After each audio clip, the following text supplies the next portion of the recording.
Japan Airlines was established in 1951, first flying domestic routes. In 1954, the airline launched its first international service, flying the Tokyo, Honolulu, San Francisco route, and began to build a special relationship with the Japanese people. 実家の方に帰る時の乗り換えがその JAL さんの方の航空機なので、そちらの方を利用してます。 With its emphasis on service, the airline has traditionally been a source of national pride. JAL さんのいいところ、飛行機の中も綺麗ですし、すごいサービスもいいと思います。いろいろ毛布とかも気づいたらさっと出してくれたり、お水とかも頼んだらすぐもらえたり。JAL で。ありがとうございます。In 1970, Japan Airlines acquired its first Boeing 747 jumbo jet, the first Asian airliner to buy one. And by 1983, Japan Airlines became the world's #1 performer for both passenger and cargo transportation. It maintained the #1 position for the next 5 years. The economy has been roaring. The demand for air transportation obviously has been rising a lot, and that helps spoil Japan Airlines' performance. For many of the routes from Japan to any other destinations internationally, it was the only carrier from Japan at that point in time. So its competition is limited. In the mid-1980s, Japan Airlines management recommended that the airline should no longer be government-owned, but instead operate as a privately run company to improve professionalism and profitability. With ambitious expansion plans, Japan Airlines became fully privatized in 1987, with access to huge amounts of investment, using it to amass the largest fleet of Boeing 747s in the world. No expense was spared in its branding and marketing efforts. The airline built a reputation for offering premium services at economy prices. Japan actually has a very strong culture of service that they try to, ahead of time, think about what customers may want or may request. And so, in the sense, customers are more relaxed because they know that these are some of the things that the airlines would have thought of and therefore are prepared to have a solution of sorts.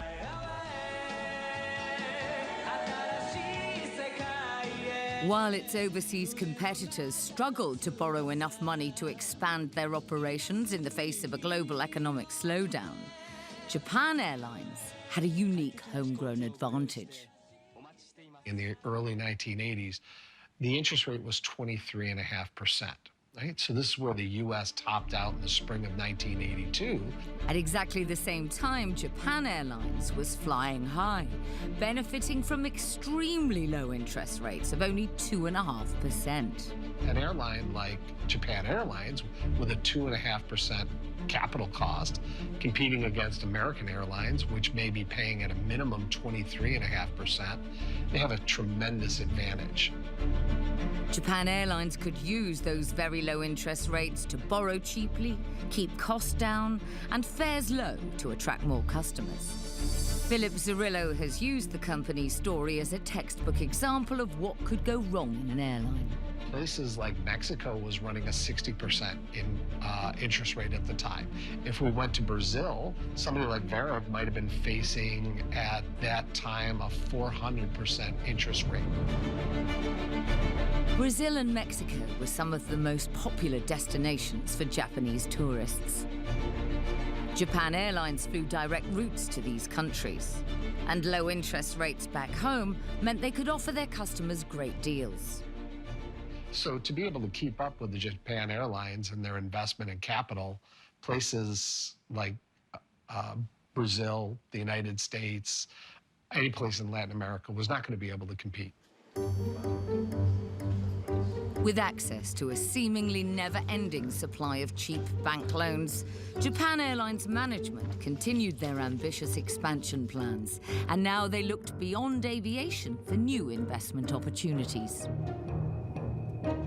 But when you have access to a lot of capital and capital is very cheap, you tend to expand beyond your core businesses. And that's what they did at Japan Airlines. The airline's board decided to invest heavily in foreign hotels, a very different business challenge from running an airline. And they got farther and farther away from the core of the company, which was to operate an airline. You know, again, if we take something like hotels, again, capital is a very big part of building a hotel and operating a hotel, but it was well beyond their core competency of what they were skilled at operating and what have you. In 1984, Japan Airlines acquired Marriott Essex House in Manhattan for an undisclosed sum before spending a further $100 million on extensive renovations. ホテル事業に乗り出した。で、そのニューヨークなんかですごく有名なホテルを買収したりして、それがものすごい高いホテルなんですよ。で、当時は30年間満室でも黒字にならないと言われたような。そういうホテルを買収したりして。The board's decision to invest heavily in new businesses with a growing portfolio of international hotels, resorts, and tour companies came just as the Japanese economy began to wobble. This aggressive expansion into businesses beyond their area of expertise left Japan Airlines badly overexposed and unable to cope with yet another run of economic downturns in the 90s.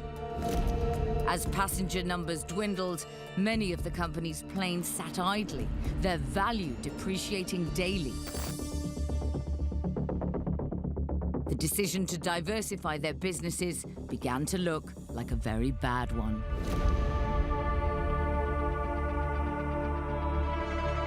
The economy was sinking. They realized that the economy was actually busting. The boom that happened in the 1980s was probably not going to be seen again for a little bit. So the demand for air transportation and also some of the other services in the economy certainly were hit. Assistant Professor Terence Fan has traced the attempts by the company's board to save the airline from the looming crisis.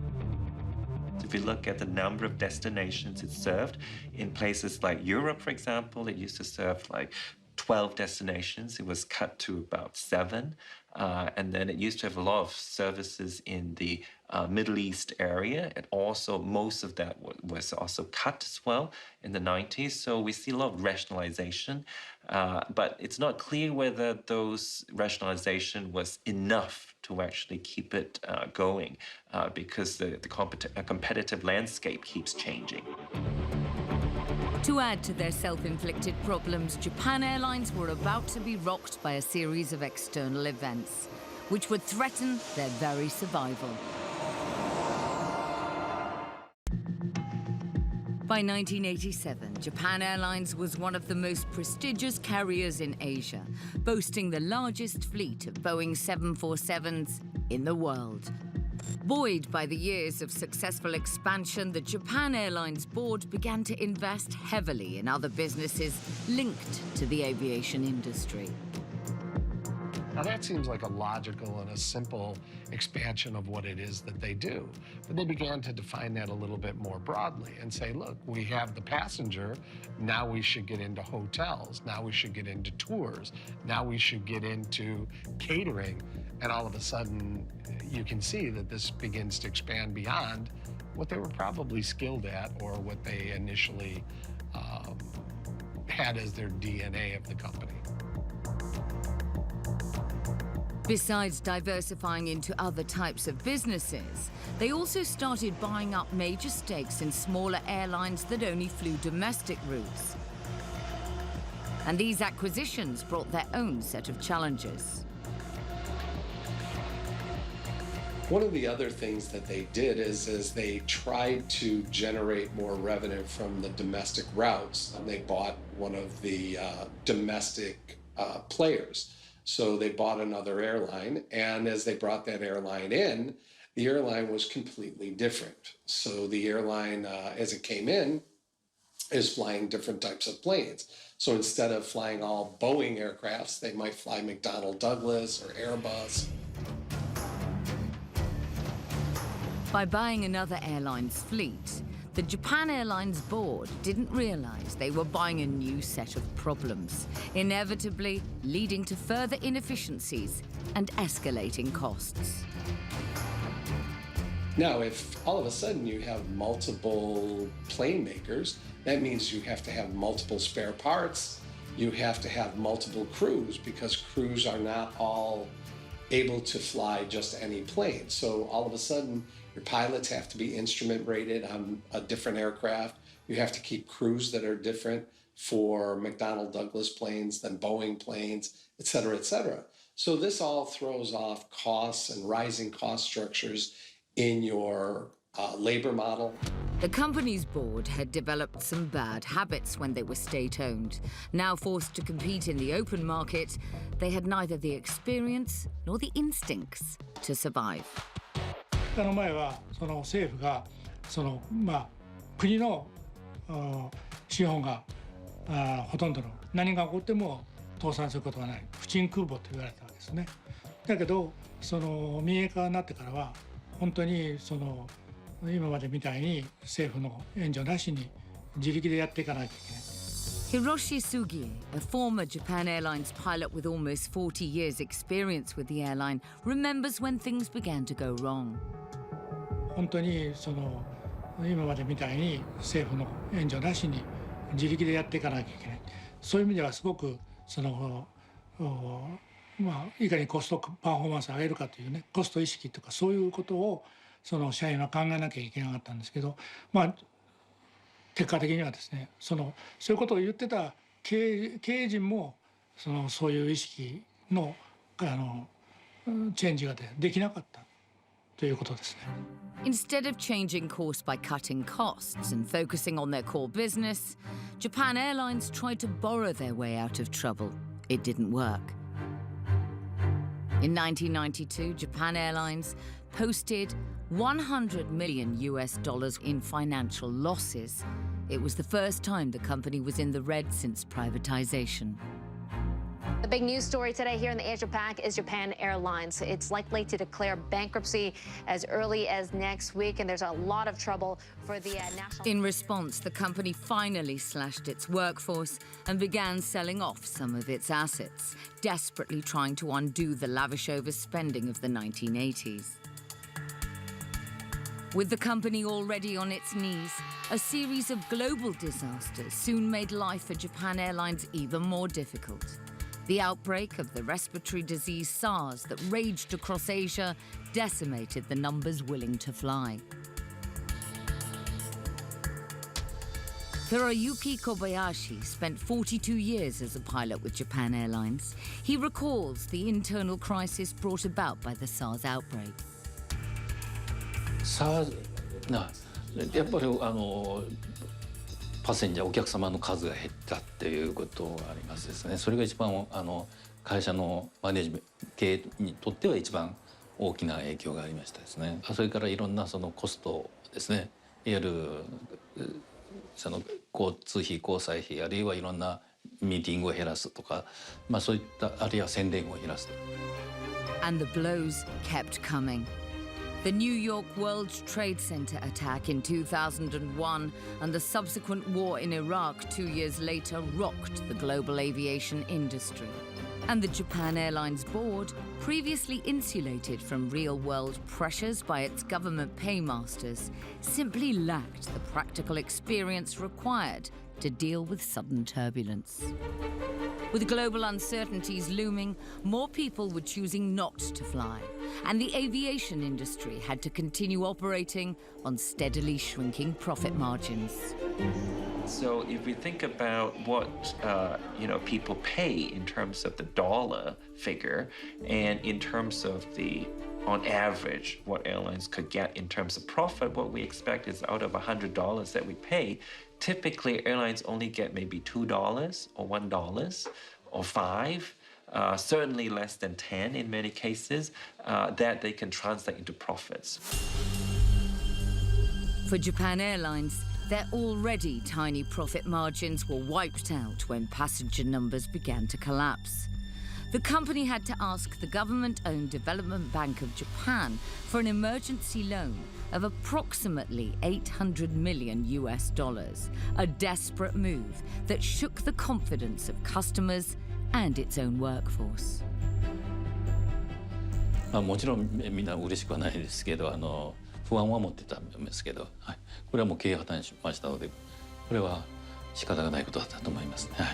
Mired in debt, shaken by a series of global shocks, and with an indecisive board, Japan Airlines' ability to survive looked far from certain.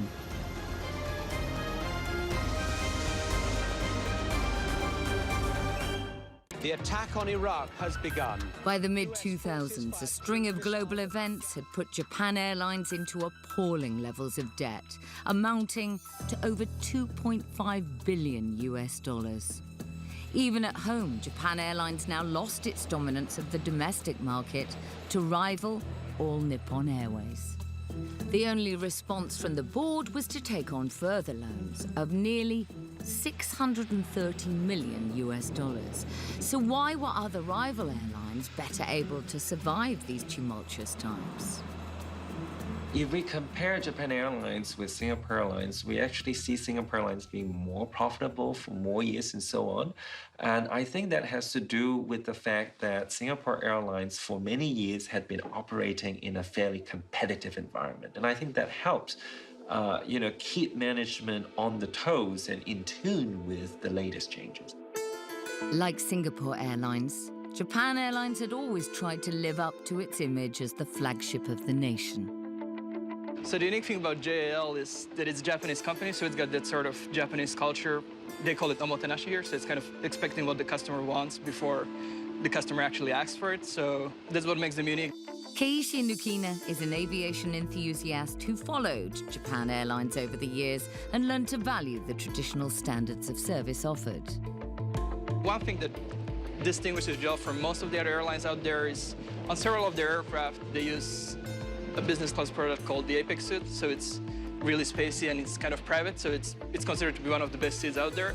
That's what makes their business class, at least on some routes, somewhat unique. A uniquely Japanese approach to service that we embody. But it was just this kind of old-fashioned, over-the-top service that was making Japan Airlines unable to compete with its more nimble rivals. The biggest issue was the inefficiency, which was kind of caused by the mindset of we're invincible. So they were always backed by the government, so they always thought the government would have their back, and they would spend money left and right. The crisis sort of opened all of the problems. Everyone suddenly could see as revenues broke away, as high-yield travelers, business travelers, didn't travel so much anymore. And then suddenly you could see how big the losses really were, how inefficient the airline really was. Professor Jochen Wirtz has analysed why some service companies get things so badly wrong. There was a lot of bureaucracy, a lot of complacency, very slow decision-making, and not really the guts and the energy to make deep-seated changes to the airline. With the odds stacked against it, Japan Airlines came to a screeching halt in 2010. The company was collapsing under a terrifying 25 billion US dollars worth of debt. Japan Airlines had to file for bankruptcy protection. The company vowed to slash some 15,000 jobs and received yet another bailout from the state to the tune of 11 billion US dollars. But pouring good money after bad by itself was never going to do the trick. Now, a sharp drop in traveler volume, if Japan Airlines can't commensurately reduce their operating costs, they're going to face a tremendous negative consequence on their earnings and their financial situation. And that's exactly what happened. Tough aviation rules prevented Japan Airlines from coming up with flexible solutions to reduce costs.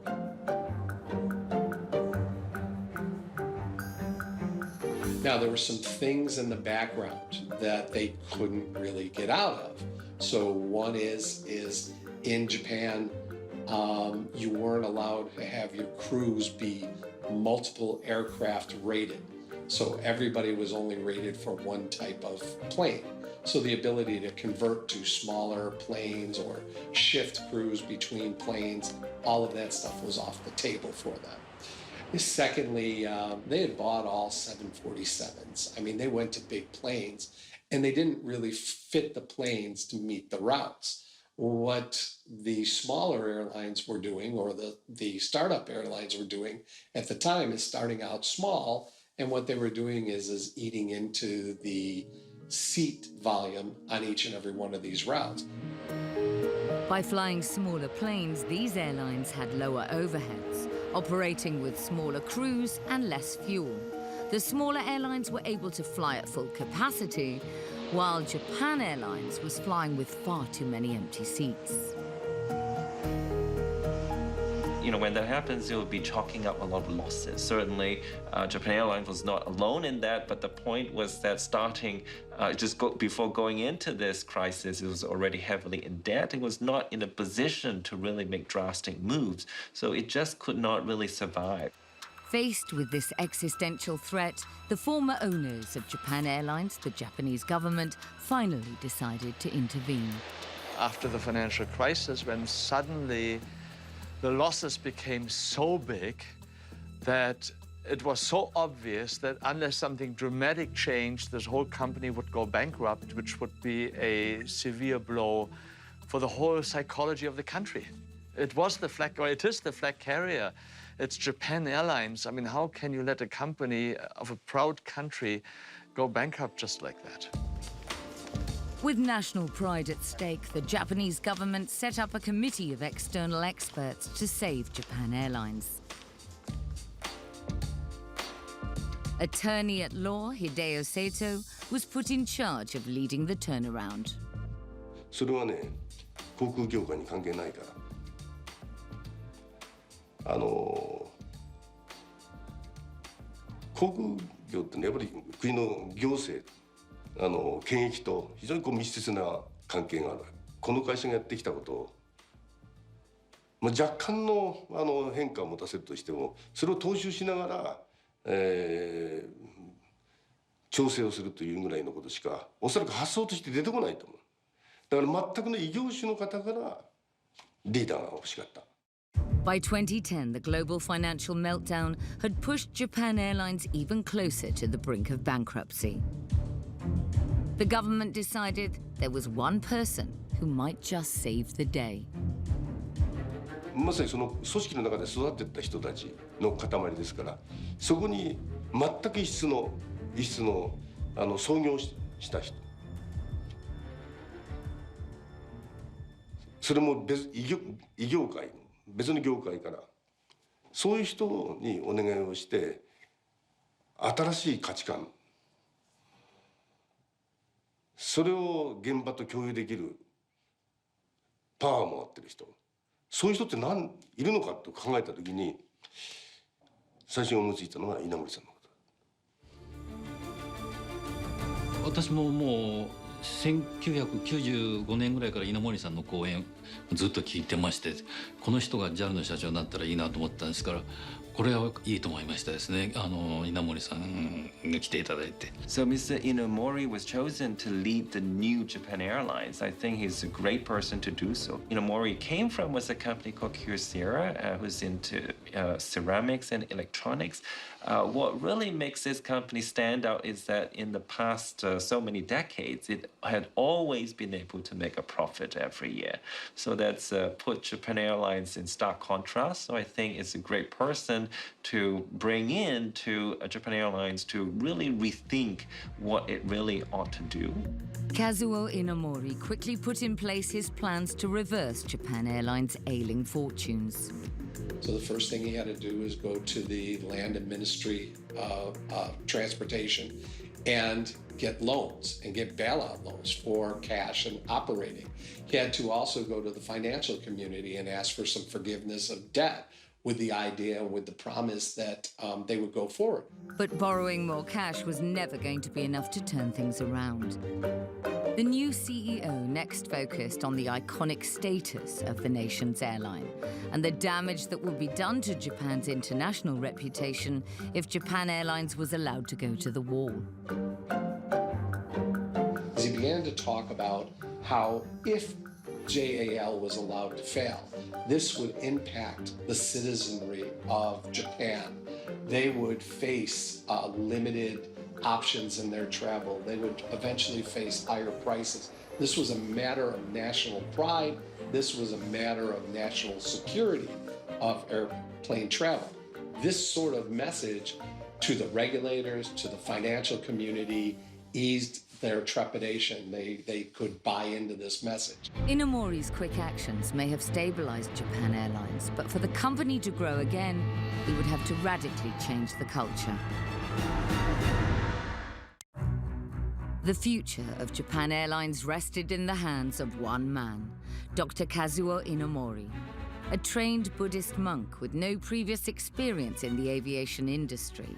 Inamori was not a conventional choice as CEO, but amongst the Japanese business community, he developed a unique reputation for challenging common business practices and valuing people over profits, a philosophy he demonstrated by taking no salary for the first 3 years at Japan Airlines. And he came in with a new vision and with hope and with common sense. And his first sort of focus was on, let's build up the team and the team spirit and the culture again. Let's make our team be proud to be Japan Airlines again. Inamori first had to convince the government that Japan Airlines simply could not be allowed to fail. A bankrupt national airline would be a stain on the nation's self-respect and international reputation. He persuaded the government to write off some of the debts. Next, Inamori turned his attention to some fundamental problems at the heart of Japan Airlines. まずは全社員の物心両面の幸福を追求するんだ。これはやはりさすが稲森さんの経営理念っていうのはすごいもんだなと感服した。その人たちが一生懸命やればそれが結果社会に貢献できる。自分で創業している経営哲学をしっかりした経営哲学を持っている。でその人のが自分の言葉で現場を動かす力を持っている。それから強い信念を持っている。極めて数字に細かい方。日本国みたいにどんぶり勘定だってたところが一気に変わったのはまさにそこのところが大きかったんですけどね。まあ能力それから闘争心っていいますかね。社員の幹部社員の方々に対しては大変失礼なことを申し上げたと思いますが、しかしことほどさようにこれだけの何万人と6万人も7万人もおる社員をその生活を守っていかなきゃならないという経営者がですね、そういう採算というのがわからんようではどうにもなりませんと、そういう意味で大変失礼だったかもしれませんが申し訳ない。企業群が排出していければ資源問題も自然に解決するんではないかというふうに私は。During his time running Kyocera, Inamori had developed a management style which flew in the face of Japanese tradition. Instead of every decision being taken at the top and handed down, now the workforce was divided into small units, each with a leader given an unusual degree of freedom. And every worker was made to feel that they had something to contribute to the company's success. Inamori called it the amoeba philosophy. So the amoeba philosophy, as I understand from Mr. Inamori from his days in Kyocera, is that it tasks each employee group, so each individual employee, with thinking about how his or her actions actually relate to the company's bottom line. When compared with more traditional Japanese companies, this level of trust in the rank and file was genuinely revolutionary. For years, people had taken for granted lifelong employment and a little bit of the fact that they are just serving their bosses. And there's a lot of inertia. At the very end of the day, if the company is not making profit, the employees can't be too happy. I think that's sort of one of the bottom line that he was able to instill into his employees. Every yen or cent counts. It's not just penny pinching, it's a way of thinking. Employees, from pilots to maintenance workers to customer service reps, are encouraged to attend a philosophy course. Small steps leading to one of the biggest corporate turnarounds in Japanese history. But Inamori could also make tough decisions. Faced with a bloated workforce, the former Buddhist monk was quick to wield the axe. At the time, they were running about 50,000 employees. And 16,000 employees were going to be cut. So you're talking about cutting something north of 30% of your labor force. Again, 30% of the labor force, and that labor force that remained was going to be asked to take a 30% pay cut, and they were going to have their pensions reconfigured or revalued. Wow, these are tough things to get people to do. But again, he took that message of pride, integrity, national service. This is something that is an imperative for Japan, and he took that message to that group as well. With a leaner workforce, Inamori was able to better focus on the day-to-day operations. でそれが行政報告会というところで稲森さんが全ての数字を見ながら各部門の数字を見ながら細かくチェックをして数字のちょっとした動き毎月毎月の数字のちょっとした動きについてこれは何だでそれ説明できないとその部門の担当者としてふさわしくないんじゃないのかというふうに一つ一つの数字についてきめ細かく見るようになって今どうなってるんだこれ毎月どういうふうに動いてるのかってそこにこう目を向けさせて。There was to be no more passing the buck or hiding poor performance within a rigid hierarchy. で JAL が JAL として世界の航空会社 LCC と差別化しながら日本航空が再建再生していくために何が必要なのか。There were also valuable lessons to be learned from the smaller low-cost carriers or LCCs. それはまあ今の言葉で言えばおもてなし。そこを削減したら意味がないでしょ。削減すべきところはそういうところじゃなくてもっと別のところにたくさんあるわけ。それは、余剰人員を適正な規模にするとかそれから、本社の機能にしてもフロア数を減らしてお客様にかかるものに関してはこれをレベルを下げちゃいけない。But even while cutting costs, Inamori refused to compromise on two long-standing principles of Japan Airlines: customer service and safety. So during the bankruptcy reorganization, I think the airlines cut a lot in terms of debt, but I think the two things that they didn't cut, or we didn't see a lot of evidence, is in terms of investment in safety of the operations, and also in terms of customer service. I think for the first ones, we haven't heard of major incidents since that time. いわゆる交際費とか交通費とかですね、一般的なコストカット、これはもうかなり厳しくしましたけど、安全面ではですね、特に燃料を減らせとかですね。In 2012, just 2 years after narrowly escaping complete financial collapse, Japan Airlines was once again recognized as the world's most profitable airline for that fiscal year. そうなんだよ。それがすごいね。それはすごい。で、その時の利益がね、営業利益でね、600億を見込んでたんですよ。600億。で、それ絶対無理だと。こんなね、絵空事書きやがってと言われてたんだけれども、1年間頑張って、先ほど申し上げたような、コスト構造を全部こう見直しながらやっていったら、With the company's finances settled and its workforce reorganized, Japan Airlines has been able to invest in new aircraft and offer its customers more routes. it actually had made some investment decisions earlier in terms of acquiring new, modern, and more fuel-efficient jets called the 787 series.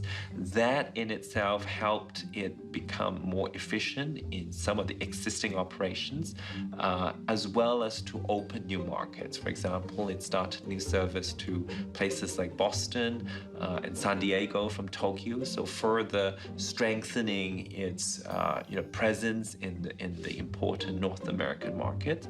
At the same time, it was able to use some of these new modern fuel-efficient jets to open and strengthen some of its old routes, such as Moscow and Helsinki and in Europe, for example. Customer service remains the airline's top priority. So it's good in offering very professional business, business-friendly sort of service to customers who really are able to pay for the kind of premium services that it offers.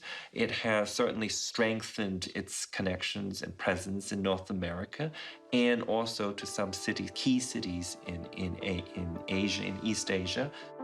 The final proof that Inamori had turned things around came when Japan Airlines launched its initial public offering in 2012 at $8.5 billion, the second largest IPO worldwide after Facebook.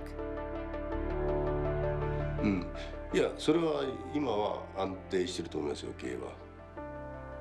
ただ、危機はいつ来るか分かりませんし、JAL の経営にいる人たち、経営を担っている人たちが2009年の1月の19日前後のことを忘れないで緊張感を持って取り組んでいれば、まあ新しい課題が出てきても乗り切れるだろうなとは思ってます。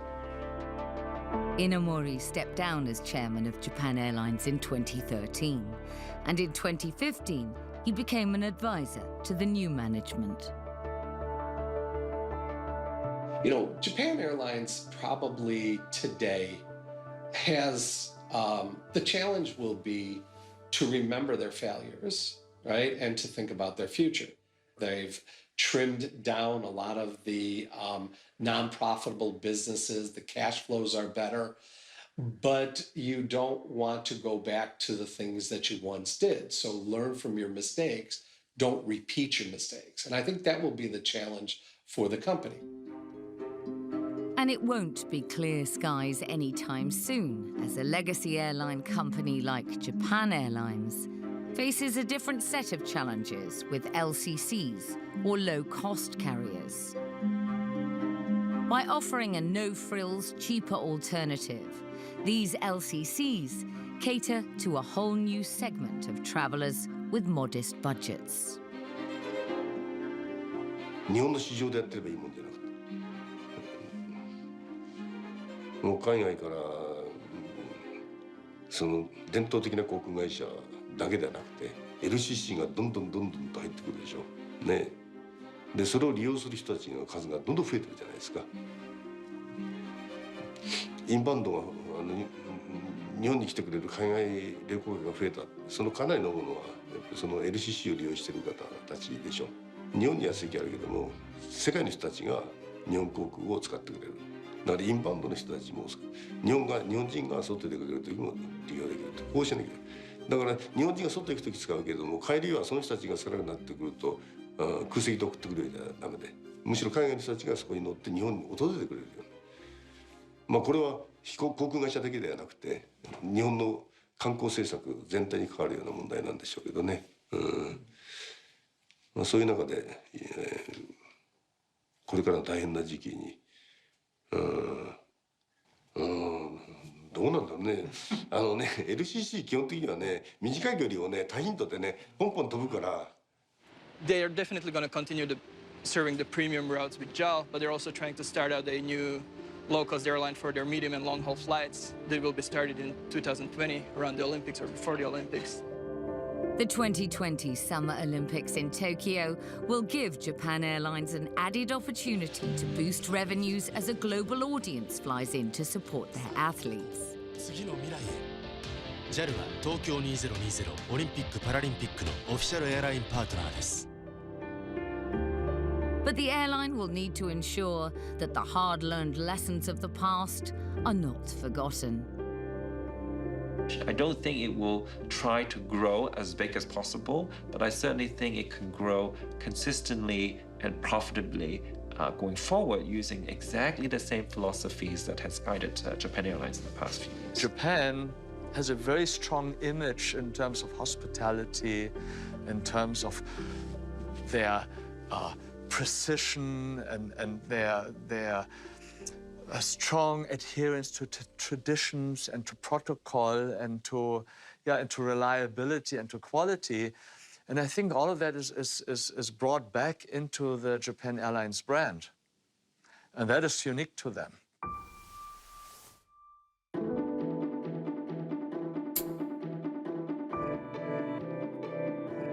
In 2018, Japan Airlines reported an expected operating profit of $1.5 billion.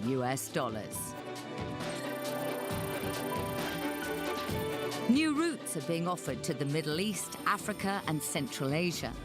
But the challenge remains to maintain the traditions that made Japan Airlines its nation's flagship carrier without ever again losing sight of the bottom line.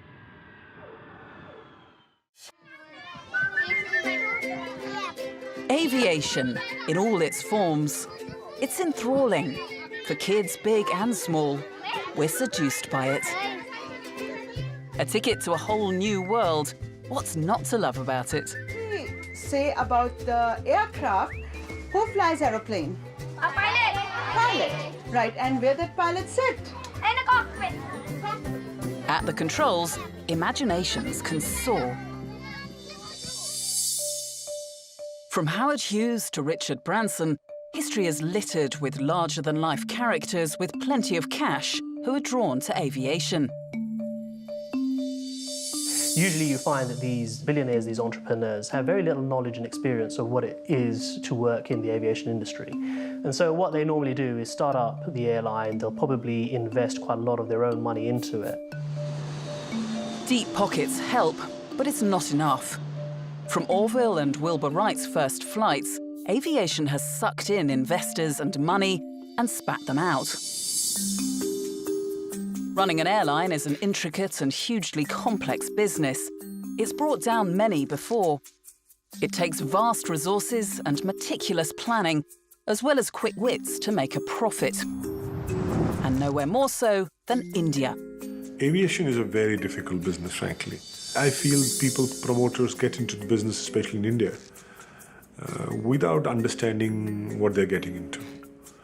Frankly, it requires a tremendous appetite to lose money. And India has the highest appetite to lose money. But one man who was undeterred and unfazed by all this is Vijay Mallya. Billionaire, socialite, politician, and sports mogul. He lives a life of glamour and opulence. His parties are legendary. One of India's most successful and charismatic businessmen, he was the man with the Midas touch. No one has the kind of personality Mallya has. The way he talks, the way he actually mingles with people, all that adds up to a persona where you actually feel that he's a bit of a demigod. And in 2003, he did what only a billionaire businessman can do. He set up his own airline, and he named it Kingfisher. The name comes from the best-selling beer at the heart of his business empire. Kingfisher is an iconic beer brand around the world. Its market-leading dominance in India is undisputed. 1 out of every 2 beers sold there is a Kingfisher beer. And he thought he could bring his sure business touch to aviation. Dr. Mallya, he ran a very, very successful liquor company prior to Kingfisher. But I think the key was that they understood consumers very well. And that's what led to them to believe that is ultimately a consumer business. I believe in brands, I believe in building brands, I understand consumer. So from that perspective, it was a logical, some of them thought it was a logical step to go to an airline. By May 2005, Dr. Mallya, as he likes to be known, was ready. Announcing the launch of the airline, everything was set for a smooth takeoff. With India's economy booming, Mallya was betting it would be the perfect launchpad for the airline targeting wealthy Indians who wanted to travel around the country in luxurious style. And what Vijay and Kingfisher decided to do is go in with a very premium proposition. So they were set up as a full-service airline, and they provided a very good customer proposition, whether you were at the front of the aircraft or you were positioned at the back of the aircraft. And that is a very similar model to, for example, Virgin Atlantic in the UK. This idea of we're a full-service airline, but we're not just any other full-service airline. We're a very premium full-service airline. For people working in India's aviation sector, the prospect of Vijay Mallya starting an airline was thrilling news. It was really exciting. And when we heard the name of the airline as well as the chairman's name, there actually the excitement started. And there were a lot of staff who came from different airlines. I was appointed as an in-flight manager, and I was heading the flight. I was in charge of the flight where we used to fly all domestic flying. Adding to the sense of excitement was Mallya's undoubted star appeal, from which the airline would benefit. His public persona was flamboyant. In the initial stages of his, during the launch of the airline, it really worked well for him. It suited the kind of a product that he was, the kind of brand that he was trying to build. Befitting a premium airline, the service on board those flights was spectacular. Welcome aboard Kingfisher Airlines. From the day we've started flying, I've tried to create the finest experience for you and bring back the element of style in travel. It was like nothing the Indian airline market had seen before. And you were never just a mere passenger with Kingfisher. Each member of your cabin crew has been handpicked by me, and I have instructed them to treat you as a guest in my own home. And this wasn't idle talk, it was the real deal. Take it from one of the captains. The on-board warmth, where you would get one-to-one personalized service for the passengers, they were touched. They would come back. Once a person would travel, Kingfisher would never ever go anywhere. There was little doubt among Mallya's followers that he would bring his Midas touch to bear on his new project. He had the track record. Vijay Mallya is the son of a wealthy Indian brewer, Vijay Mallya, who started India's United Breweries Group. Vijay was forced by circumstances to take over suddenly. Giri Prakash has followed Dr. Mallya's career and indeed has written the book on him. Vijay Mallya was in his 20s. His father passed away after a massive heart attack. So he had to take over this huge empire, and a very fragmented empire. And he was very young, inexperienced. But at the same time, he inherited his father's intelligence in terms of the way he used to do business. He ran the company like a extremely well professionally managed company. But being a so-called liquor baron would not be enough for Vijay Mallya. He expanded his United Breweries Group, buying a wide range of businesses, from spirits to pharmaceuticals to fertilizers. All of them put together ended up becoming a huge business with turnover running into a few $1 billion. And since then, he's added even more exotic interests, such as his Formula One and cricket teams. The reason that he associated himself with Formula One, the reason he associated himself with cricket or with football was the kind of image that he wanted to create himself, and at the same time also bring a lot of professionalism into those kind of activities as well. But back in 2005, Vijay Mallya had a different ambition to apply his professionalism to. It would be a daunting task, shaking up the entire Indian aviation market, ruled for many years by the likes of Air India, but by then open to newer and private operators. In an increasingly crowded market, Kingfisher would need to stand out. Because if you look at what Kingfisher's competition was, Air India, the state-owned national airline, was its competition, and so was Jet Airways. And alongside that, you had the low-cost carriers, Indigo Airlines and SpiceJet, the likes of those coming along. And so Kingfisher had to provide these premium products to ensure that it was differentiating itself from the market. But luxury alone wouldn't suffice. Success or failure for Kingfisher would come down to one thing: skillful management. So you need somebody that really understands the logistics of running an airline, understands how to get as much money out of each passenger as possible, and at the same time keep the costs as low as possible. And I think if you can do that, then you're in a very good position. And it's often that these billionaires with a lot of wealth don't have that experience, but with a very good team of management and leadership, you can make an airline work.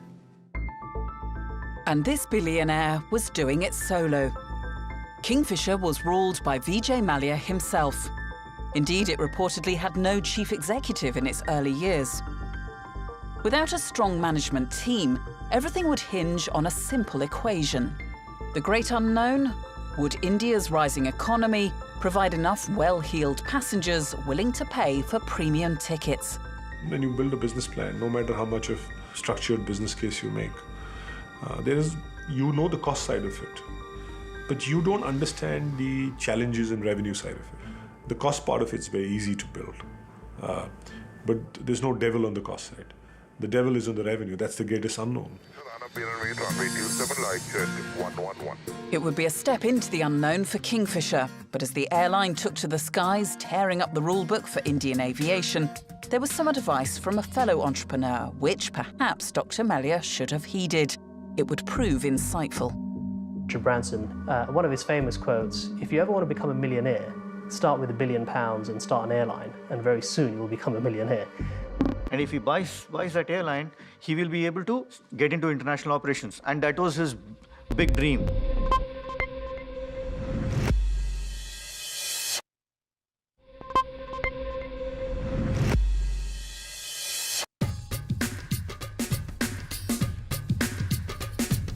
Launching in 2005 by billionaire Vijay Mallya, Kingfisher Airlines was blazing a trail in India.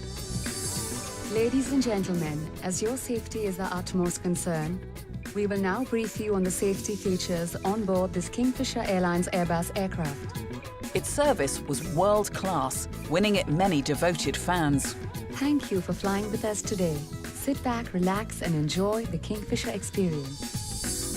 As India's economy grew rapidly, so did Kingfisher. Catering for business people and the well-off, its passengers increased and increased. Customers, like these Delhi lawyers, were thrilled. Absolutely loved it. I think it was the best airline of its time. The hospitality was fantastic. The service was fantastic.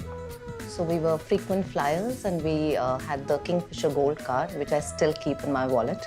So it was fantastic flying with Kingfisher always. They paid a lot of importance to luxury and style and comfort. And of course, it didn't take long for the awards to come rolling in. We got the best luxury airline in India, best customer service award, best technical awards, Skytrax 5 stars. I can run out of the say fingers on the numbers that how many awards we won at that time. Real luxurious, yeah. Like we were the only airline, if we talk about, during those times, there were around 6 or 7 airlines around the world who got a 5-star rating from a rating agency called Skytrax. Skytrax is the biggest rating agency in the aviation business. So the 5-star status was given to Kingfisher Airlines within the first 3 years of operation. So that's phenomenal.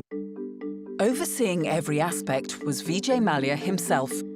His influence writ large across the airline. The Kingfisher was Vijay Mallya and Vijay Mallya was Kingfisher. So the first 4 or 5 years, everything which we did in Kingfisher was the VGM's persona glorified. Everything has to be big, has to be the biggest, has to be the best in the world. No detail was too big or too small for Dr. Mallya. I can recall one of the nights when Delhi was fog-bound.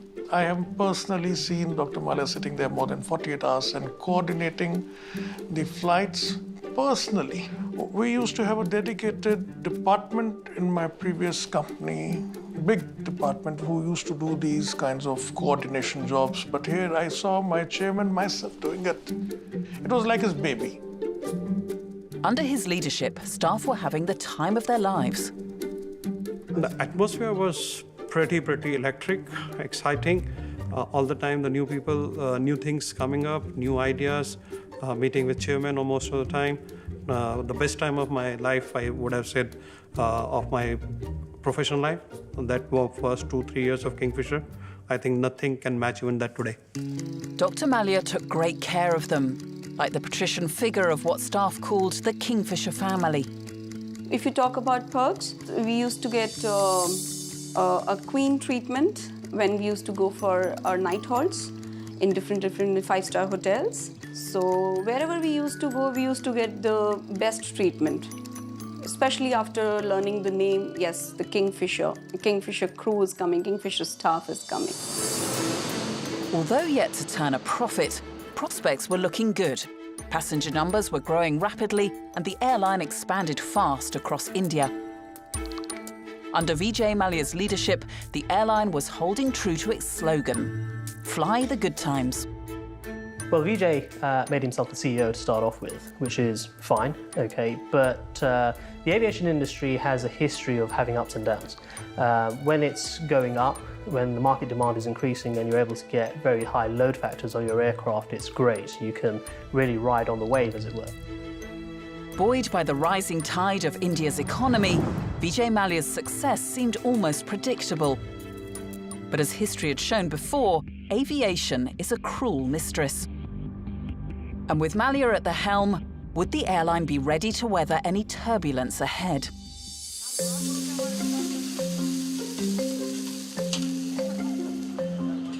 But of course, while Kingfisher boomed, for the vast majority of Indians, travelling in such style was a distant dream. If you are flying abroad, then you need a passport and valid visa.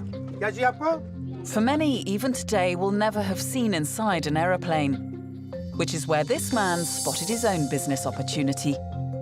First thing they ask whether it is real or not. Then we tell them, okay, this is a real aircraft. Well, I started this project for the poor people. I belong to a very small village in Haryana. It is a agriculture state of India. So that was the idea, was to show the aircraft to the poor people in India, because in India hardly 2% people they could fly in the aircraft. To cater for the millions of Indians who could never afford to fly, let alone in the luxury of a Kingfisher jet, BC Gupta managed to wrangle an old Airbus and turn it into a visitor's attraction. They are very happy by seeing this cockpit area actually. They want to see how aircraft is flown actually. They want to know each and everything, like control column, throttle lever, autopilot. They ask a lot of questions, Small kids, they ask very good questions. For these youngsters, it's been a great day and a lot of fun. And even if Kingfisher-style flying could still only be a dream for these kids and their families, there was one airline pursuing this exact market. It was called Air Deccan, and its ambition was to get as many Indians on board and in the air as possible. And this man was one of the original Air Deccan pilots. Punchline was 1 billion people to fly, and Air Deccan is going to take out time for every Indian to fly in the skies.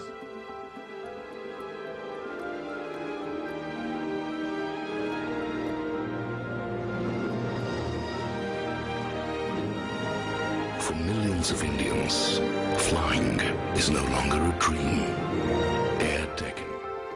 And he managed to send a lot of people on board because he gave a lot of free tickets initially to popularize his company and also to fill up the empty seats. So there were tickets for 0 rupees to 5 rupees to 100 rupees, quite a few. So it was quite a bumper crop for people who've not flown earlier. Air Deccan was a big hit, getting many more people into the skies. But its ultra-cheap tickets were ruining the market for its competitors. What it was doing was that it was hurting the airline industry. Full-service carriers like Jet Airways, Air India or Indian Airlines, they were not able to offer those kind of prices. And it became a huge issue for the airline industry. And at one point of time, Dr. Vijay Mallya said that if we don't stop Air Deccan from operating, we will all sink. And under India's airline rules, there was something else which the older Air Deccan had, which Dr. Mallya desperately craved: an international license. Dr. Mallya realized that there's a huge opportunity. He could buy this Air Deccan, which had already was already a 5-year-old airline, and if he buys that airline, he will be able to get into international operations. And that was his big dream, you know. And in 2007, Mallya did indeed buy Air Deccan.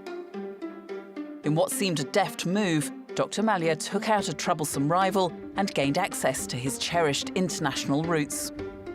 He wasted no time ordering new planes. His decision to acquire Deccan was largely was to overcome a regulatory barrier, because he wanted to fly international. He wanted to fly long haul he had the fleet committed, both the 330s and in fact 340s, and he was India's first customer for 380s even, because he wanted to build a global airline.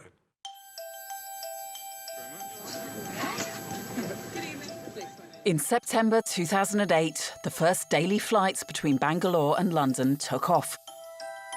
Nice to meet you. How do you do? Soon more routes were opened up. Bigger aircraft were ordered. Kingfisher would be taking on the biggest airlines across the world. So his international plans was to fly to US non-stop. He was planning to do, I think, Bangalore, San Francisco. He was planning to do Delhi, New York. So North America, some parts of Europe were a critical part of his business case. And of course, these were going to be luxury havens in the skies. He customized the 330s. In fact, there was like Virgin, it had a stand-up bar, and he customized the product because he wanted to obviously cater to a different market. And it basically linked very well with his domestic perception that he built, was that is a powerful customer-oriented airline, premium airline. So his international was an extension of that. But while Mallya was busy expanding his international routes, Kingfisher in its home market was about to have a serious identity crisis. At that point of time, Kingfisher was supposed to be this ultra premium airline. So it was chalk and cheese kind of a comparison. Merging its super low-cost airline with its premium airline, Kingfisher committed a cardinal sin. It lost its identity. You had a single group, which was Kingfisher and Air Deccan. Now, they rebranded that as Kingfisher and Kingfisher Red, but as a single airline, they had many more aircraft now in the fleet, and the demand for air travel, that growth in air travel that they were expecting in India just didn't materialize. Instead of cutting routes, he ran the two airlines together. It led to a big problem. He was cannibalizing his own business, with predictable consequences. And soon another massive crisis would emerge, threatening the very viability of Kingfisher. It would be the end of flying the good times. Kingfisher was never profitable, so that in the history, right from 2004-05 up to 2010-11, they were not profitable.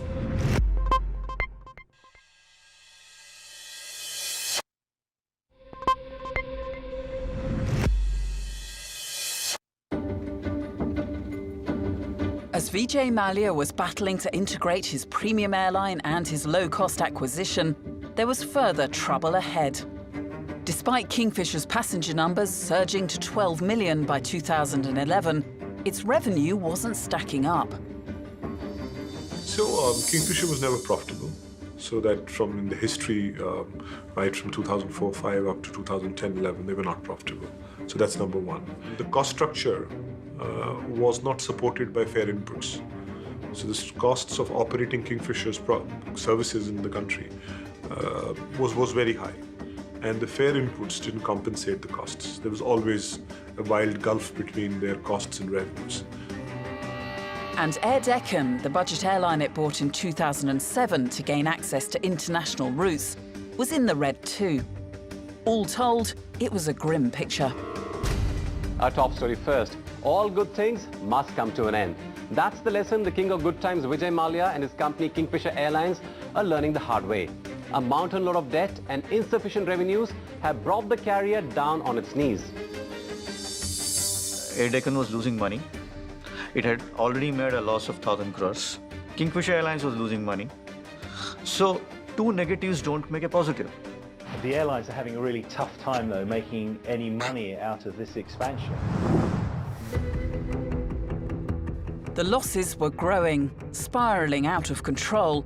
Cash was burning. It was making something like about $77,000 loss per day as a Kingfisher airline. And then when it acquired Air Deccan, that $77,000 loss per day went up tenfold to about $500,000 per day. And that was the real big impact. Now grappling with turning around a loss-making airline, Vijay Mallya came face to face with the harsh realities of aviation in India. First of all, I would think the regulatory and policy issues are a big issue. In fact, the biggest barrier towards achieving a profitable airline business in India. The highest cost structure in the world is in India. The fuel cost is 60-70% higher, airport charges are higher, taxation on maintenance is higher. And then the unexpected happened. The 2008 financial crisis ripped across the world, smashing the aviation sector hard. For an airline already running massive losses, the impact was devastating. And with it came sky-high oil prices. About 30 to 35% of the operating cost for all airlines essentially is in the fuel. And the fuel is governed by external forces that the airline has very little control over. So if you get a sudden spike or a gradual rise even, for example, in the cost of crude oil, then that can hit your operating costs very, very high, and it can almost erode, in many cases, the revenue that you were generating. And that's what we saw with Kingfisher. Not only were Kingfisher's costs rising alarmingly, its passenger numbers were dropping too. And the airlines were really suffering because, first of all, passengers had less disposable income, and passengers who did have that disposable income were essentially preparing themselves for a rainy day. You know, they were saying, if we're going to be in it for the long haul, let's save our money, and if we don't need to fly, we won't fly. The assumptions made by Kingfisher about its customers proved brittle. But in actual reality, Indians are very value-conscious customers. On perception, you know that they buy these luxurious brands and have these jets and stay in 5-star deluxe hotels. That a logical conclusion is that I would have, this would be the customer base for my airline. But the problem is that there are not enough customers who would subsequently want to pay the kind of fares that are required. People have misread the market. The sure-footed prowess Vijay Mallya had brought to his other businesses seemed to fall short. His faith in his ability to connect with consumers began to be exposed. You cannot run an airline industry like the way you run a liquor industry. A liquor industry is high margin, high volume, high margin. In the airline industry, it's exactly the opposite. And almost everything is dynamic. Whereas in the liquor industry, if you set a price, you can manufacture. It's not a perishable commodity. You can keep it for days together. In fact, if you have whiskey and it gets weathered, it gets matured, the price will only go up. Whereas you lose a seed, it's gone, it's perishable. It was a perfect storm. Kingfisher desperately needed to cut costs and to get more cash. Vijay Mallya turned to the banks which had funded him, but now the taps had been turned off. The news is tightening around Vijay Mallya and Kingfisher Airlines. Kingfisher, will the recovery process... Kingfisher Airlines के promoter और सांसद विजय माल्या को भेजा. Clearly, banks had almost given up and said that we're not going to fund you anymore. And he couldn't raise capital. You were burning millions of dollars every year. So you needed cash to support it. So he couldn't go to get a foreign airline. He couldn't go to a bank. He couldn't raise capital. With banks reluctant to pour more cash into loss-making airlines, Vijay Mallya had to turn elsewhere to keep his show on the road. He started using the funds, the profits of his other group companies, which are extremely profitable entities, United Spirits, United Breweries, Mangalore Chemicals and Fertilizers. He started using that money as well.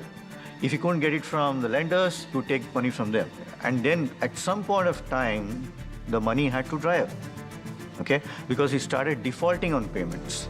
By now, Kingfisher was heading into a terminal decline. And with Vijay Mallya at the controls, he seemed paralyzed, unable to take the drastic action needed to turn things around. To be honestly, that has surprised me till date as to why there was not a sense of urgency in making those corrections. You could have cut your fleet to a reasonable size, you would have restructured, cut your operations, retrained some of the staff, done something so that your cost and revenue sort of a mismatch is reduced significantly. But obviously he didn't make those corrections. But something had to give, and the airline's international flights were the first to be affected. But even for staff, it came as a shock. Tasleem, one of Kingfisher's cabin crew, was about to take a flight home from her honeymoon. I saw a lot of chaos outside the Kingfisher counter, you know, a lot of people standing, there was a lot of queue. Initially, I thought the flight is overbooked, so that is how there's so much of a chaos. And then when I went there, I got to know that the flight's cancelled. So that was our first flight which was cancelled actually. And an international flight, of course, you know. So, I mean, this was something which I actually couldn't believe. It was a sign of things to come. So from one flight to two flights to 3 to 4 flights started getting cancelled in a day. Not only were flights being cancelled, staff payments were already falling behind, and this would escalate dramatically. Mid-2011 was the salary getting delayed by a couple of days, eventually a fortnight, months, 2 months. Reminders till December 2011, we had about 6 months salary pending. The situation ran on for months and months. As banks and the government refused to help, Vijay Mallya urged his staff to keep working despite the hardships they faced. We used to get mails from him, don't worry, we are getting it done, the aircraft is here, so the salaries is coming up. So what used to happen was, say maybe after 4 or 5 communication mails, we used to get 1 month's salary so that we can still survive with the expenses. He kept on giving hopes that it would be coming, but nothing was coming forward. Kingfisher's bosses promised again and again that all would be well.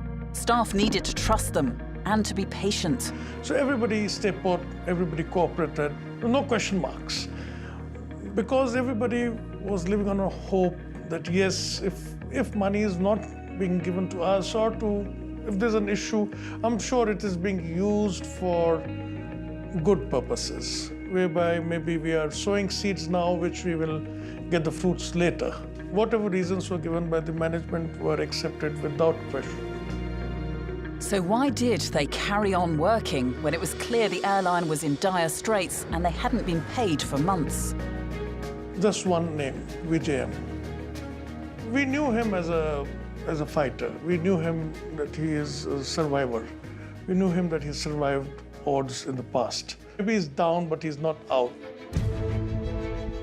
Under Dr. Mallya's leadership, staff continued to believe that all would be well, but it would prove to be misguided. Everybody was living on that faith. Faith not only on this gentleman, but faith in the system. That, oh, such a big company can't go down.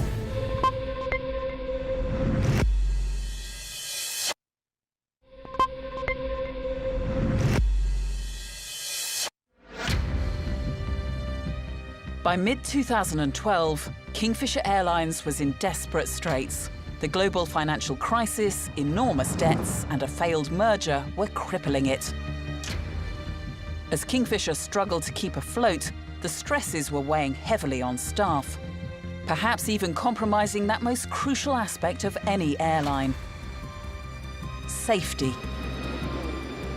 Now, we had a classic example of stressed pilots flying way back in 2011, 12, 2 full years, where a pilot who is to take decision at 1,000 kilometers an hour in a split second, we want him to fly with a revolver on his head, not having been paid for the last 10 months. The end was coming fast. In October 2012, the authorities moved in. The regulator, the Director General of Aviation, decided that enough was enough. They said that you start paying the pilots, because if you don't pay the pilots, you're endangering the lives of the passengers. Paying bills becomes more important than flying those aircraft. Other considerations come in, they get distracted. So it's a very dangerous situation to be in for a passenger. For staff, it was the moment they had been dreading. As I said, when I walked into the gate and, the premises, in fact, I saw the office gate locked. I was shocked. I mean, very clueless about what had happened, and that's when I got to know that the authorities had locked the office gates. And of course, all my hopes, my dreams, everything was shattered. I mean, I was just, my head was spinning, and I really didn't know what I was going through, because as it is, I was already, pregnant, and I was already in that stage of life where this kind of a pressure was something which I was really not being able to take. The business was shuttered, planes were impounded, offices bolted, licenses revoked. When the airline lost its license, it was the end for Kingfisher Airlines, and for Dr. Vijay Mallya personally, it was a major hit to his pride. Whatever the kind of dreams that he had for the airline was shattered. But it was, of course, much, much worse for his staff. I still remember that night, and I still remember the impact it had on my father, because he already was a stroke patient. So as soon as he got to know this, I mean, he got his convulsion attack, and we had to rush him to the Max Hospital. And he was there, he was in ICU for 3 days. So it was a very tough time, I still feel it was a nightmare. I still feel that actually, I mean, did this actually happen? Nobody could think of Kingfisher ending this way, the times we had seen, and, that last 1 year was a true nightmare for us. Kingfisher's staff were at a loss. The airline was dissolving in front of their eyes, and now they were due many, many months of pay. Mine would be around 10 months' salary. So it was 9.5 months, 10 months' salary is due, still due. The financial hardships caused some shocking stories, according to this lawyer. I received a phone call where I was told that an employee was suffering from cancer. He didn't have money for his treatment. He used to call up the company that at least pay me something so that I can take care of my medical expenses. He was not paid. I was horrified that how a company in India can deal with its employees like this. I was told that they have not been paid salaries for over years, 2 years, 2.5 years they have not been paid.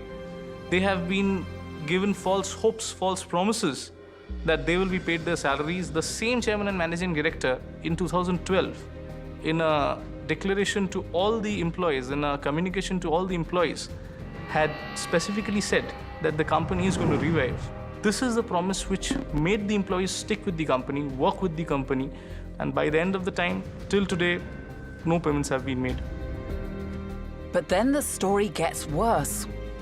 Staff not only haven't been paid, some of their income tax, which was deducted by Kingfisher, never made it to the government's coffers. All companies in India, they have to take taxes. Whatever an employee earns, they take part of that as taxes and then deposit it with the government of India. Now that part, he was not doing it. He was collecting the taxes from the employees' salaries, but he was not depositing it with the government. He took that money and used it to fund the operations. In some ways, employees were actually giving him money back to run the airline. For staff, including senior pilots, this was a shocking discovery, and it carried serious consequences for them. That the tax deduction at source has been done by the company Kingfisher, but not paid to the concerned. So I'm a defaulter as far as the income tax of India is concerned. Captain Rajiv is far from alone. Fellow pilot Captain Monish is another facing difficulties as a result of Kingfisher's actions. The last salary I got was for June of 2012. So from June till the November 2012, I have not been paid. Plus the income tax that has been deducted for 3 years before that, is 2009, 10, 10, 11, 11, 12, has been deducted and not been paid to the government of India. It's like we are sitting on a time bomb. It's like a sword on my head even today. Ironically, the very passengers who thought so highly of Kingfisher are now the lawyers behind some of the few successful legal cases. So the courts have been very sympathetic towards the pilots and their dues and their conditions, as they have been working really hard, and they posed a lot of trust, faith and confidence in Dr. Mallya and his organization. So the judges were very sympathetic. In fact, they came down very harshly on Kingfisher. In any case, with few assets remaining and a long line of creditors, including big banks, the prospects of staff getting their pay from the Kingfisher empire are slim.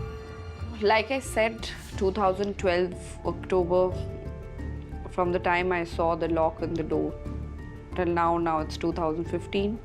So it took me 2 long years to make myself understand and believe that I'm not going to get back what they owe me. In a statement, Vijay Mallya's office said, Dr. Mallya has varied business interests over the past 35 years, but these are separate corporate entities. The UB Group invested over $600 million into Kingfisher Airlines, showing more than the required level of shareholder commitments. Kingfisher had 3 CEOs with experience in aviation. All employees who showed up for work were paid. Tax payments were electronically processed, and that frequently the India tax authorities make mistakes. Kingfisher say they were not aware of the medical case we raised, and that any employee facing unusual distress was assisted fully.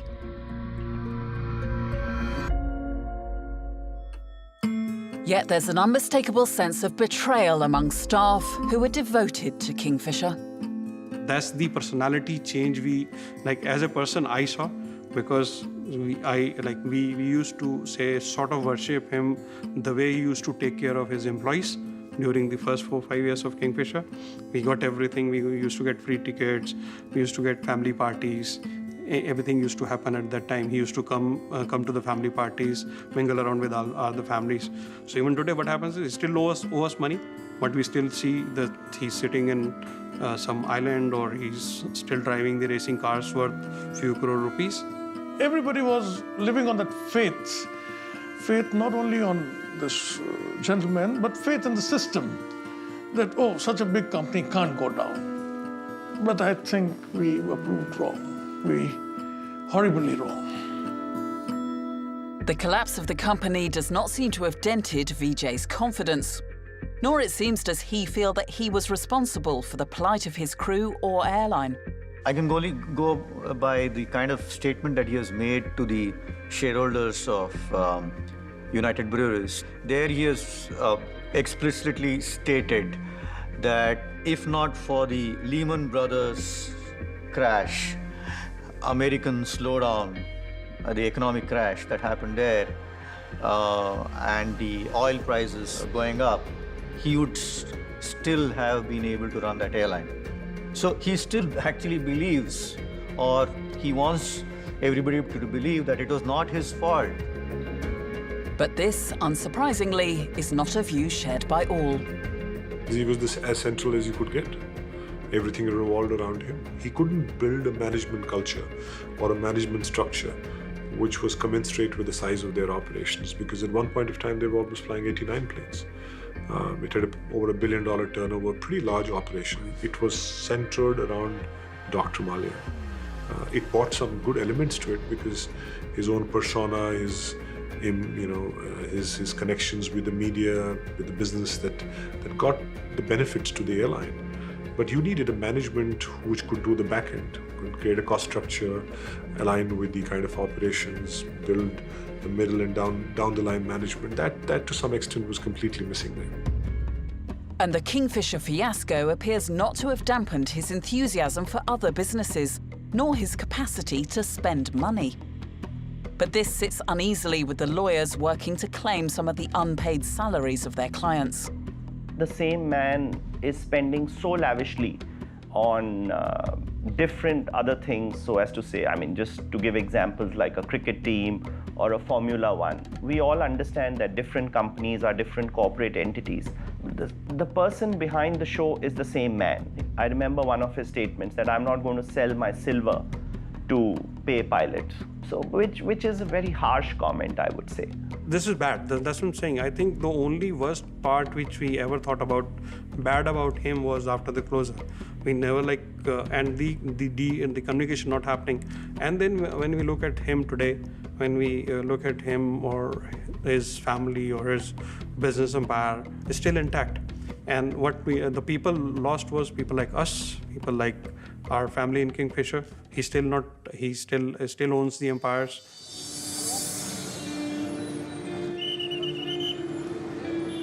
So what next for those willing to keep fighting for what is owed to them?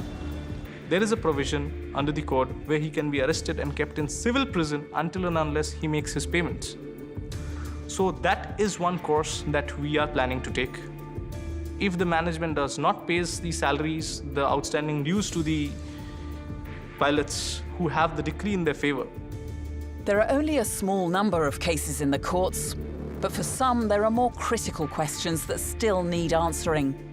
Fundamental issues about trust between employees and employer, and responsibility for when things go wrong. I remember that very proud moment when I had called my parents to stage and they shared the stage with me while I was receiving the award from Dr. Mallya. When I look back, I still feel that was it actually a dream, that Dr. Mallya was an amazing personality, an amazing person. He was a people's person then. So what happened to him later? What changed him? I think my only question would be why.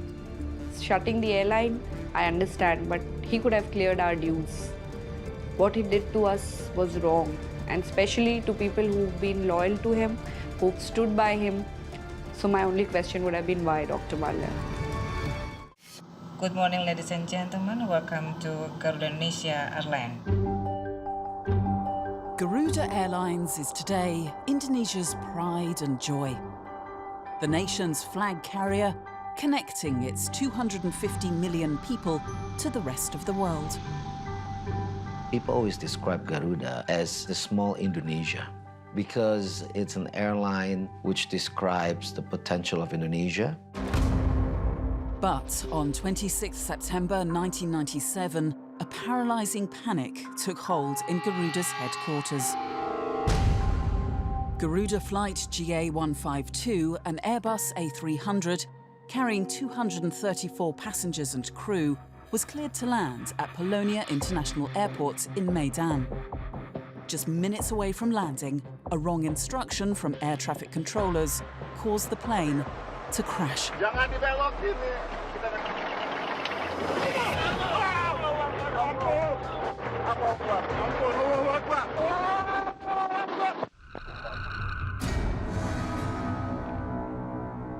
Saya pulang terbang. Saya mendengar kabar dari teman-teman kalau ada pesawat jatuh Garuda.